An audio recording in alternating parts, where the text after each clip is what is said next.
Hi, I'm Steve Baertschi, and I'm a chemist and a pharmaceutical scientist, and I'm a visiting scholar here this week at Reasons to Believe, and I'm very honored by that. Today, I want to talk about one attribute of God.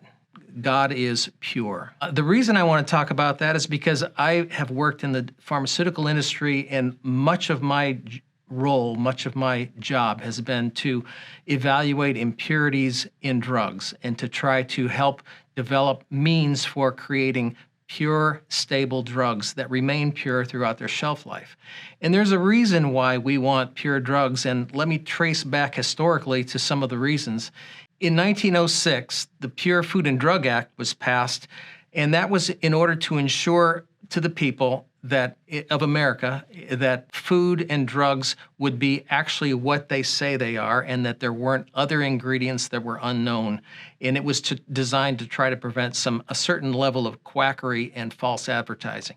In 1937, there is a drug called sulfanilamide, and there was a significant event that happened, a terrible tragedy where 107 people died because sulfanilamide, an antibiotic, was given to people with diethylene glycol as the solution. And it turns out that diethylene glycol is toxic to humans when ingested in large amounts, and 107 people died, including many children.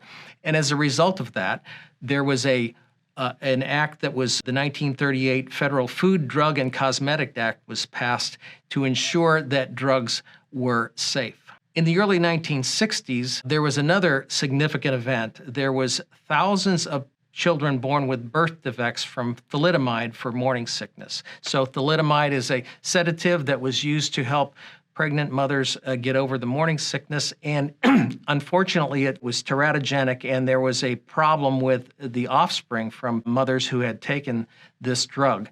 On the screen, I have the molecular structures of thalidomide, and they are enantiomers or mirror images. There were two forms, both mirror images in the drug, and it turns out that one of the mirror images is responsible for the teratogenicity that led to birth defects like undeveloped limbs and arms in children.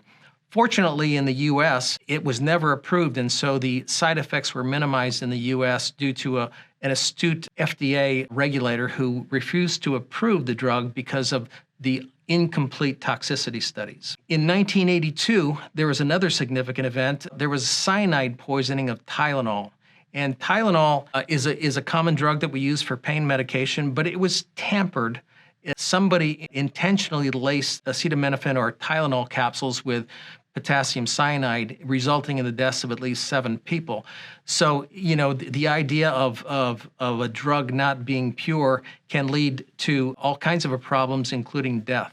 In 2008, there was another significant event where the anticoagulant heparin is widely used in the hospitals as an IV, and it was laced with something that was a financial thing. In other words, the manufacturers, in this case, it happened to be in China, but they were adding another ingredient, chondroitin sulfate, because it was much cheaper to produce. And when you did tests for it, it would look like, to the test results, it would look like it was heparin. So they were lowering the amounts of heparin to make more money, and it resulted in likely 81 deaths, and this is an intentional adulteration. So you can see impurities can be introduced inadvertently, accidentally, or intentionally. The bottom line of all these examples are to say that there are reasons, and important reasons, for drugs to be pure, free from toxic impurities, and that's sort of obvious to us, but it's all the more obvious when we have examples of real problems resulting from impurities in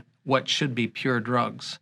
And because of that background of mine, it made me think about the one aspect of God, the fact that God is pure. God is pure to the highest extent. He's free from anything of a different, inferior, or contaminating kind. That's sort of the textbook dictionary definition, free from anything different, inferior, or contaminating. We know that God is fully righteous, sinless, free of any imperfection, any evil. We also learn from the Bible that God is light, which means there's an absence of any darkness. And because of that level of impurity, we know that God is holy. He's whole and set apart. And because of that being set apart, we are separated from him because we are not pure and holy. In some verses that relate to that, in Habakkuk, it says, Your eyes, in referring to God, your eyes are too pure to look on evil. You cannot tolerate wrongdoing. In John 1 John 1:5 says, God is light, and in him there is no darkness at all. So light being completely pure, no darkness at all. And it says in Timothy that God, who alone is immortal and who lives in unapproachable light.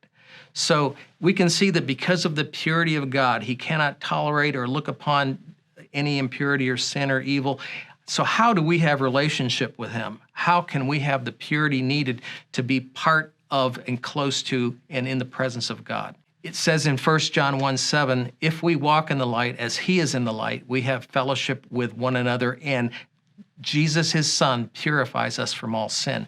So that purity comes only from walking in the light through Jesus, who is the light.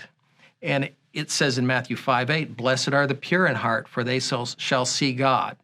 And in John 3:2 and 3, it says, but we know that when Christ appears, we shall be like him, for we shall see him as he is. All who have this hope in him purify themselves, just as he is pure.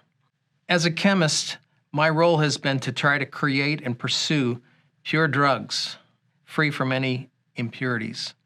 As a Christian, I'm called to pursue that which is pure. God is pure. I want to pursue God, and the way I can have fellowship with him is through Jesus, who removes all of the impurities and creates a pure and clean heart.